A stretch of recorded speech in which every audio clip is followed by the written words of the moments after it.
Hello everyone, today we are going to talk about prepositions and more precisely, what kind of case we have to use after them. Let's get started. Let's begin with some examples, as usual. Anna lernt Deutsch mit einem Lehrer. Anna learns German with a teacher. Tom lernt Deutsch ohne einen Lehrer. Tom learns German without a teacher. If you look closely, you'll realize that we have used einen Lehrer in the first sentence, the dative, but einen Lehrer in the second one, the accusative.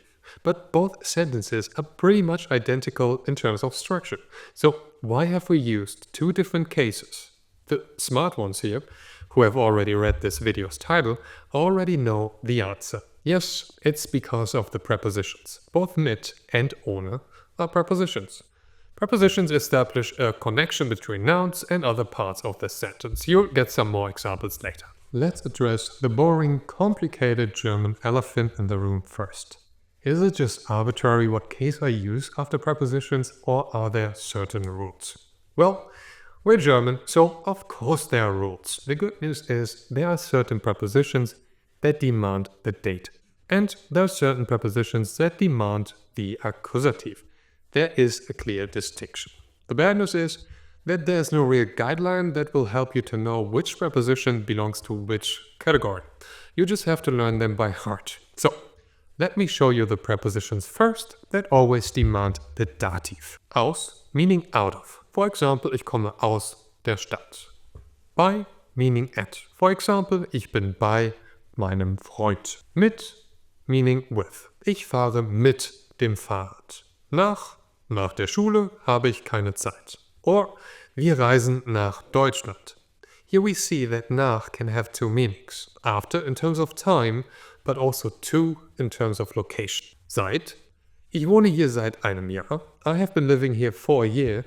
Or er ist krank seit Dienstag. He's been sick since Tuesday. Again, here we see that seit can mean both since and for. Von, meaning of. Das Geschenk ist von meiner Tante. Zu, meaning to. Ich gehe zu meiner Oma. What you can see here really well is that we have been using the dative after each preposition. Mein Freund becomes meinem Freund.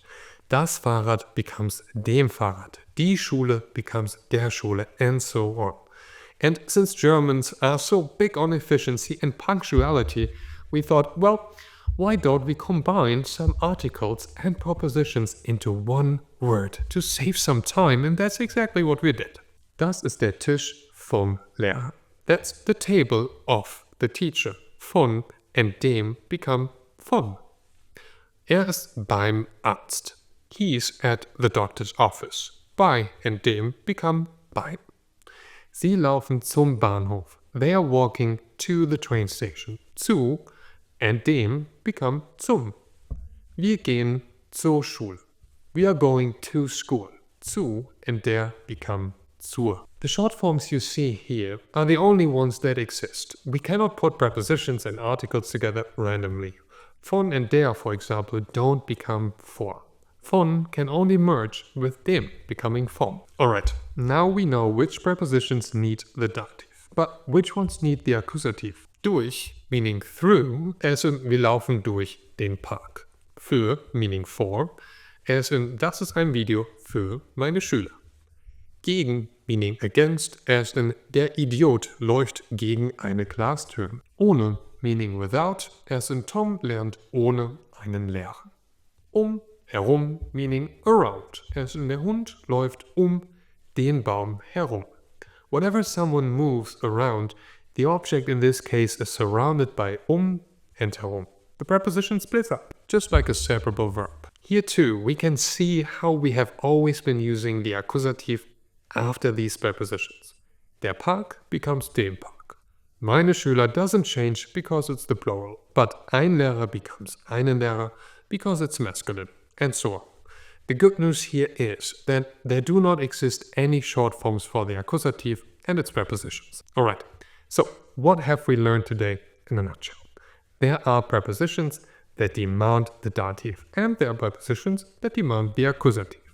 Unfortunately, there is no rule that can really help us to decide which preposition belongs to which category. We simply have to learn these prepositions by heart. So, The following prepositions demand the dative. Aus, bei, mit, nach, seit, von, and zu. Some of these prepositions can merge with the article. Bei and dem can become beim, and von and dem can become von. Zu is the only preposition that can merge with both dem and der to either zum or zu. Now, what about the accusative? The following prepositions always demand the accusative.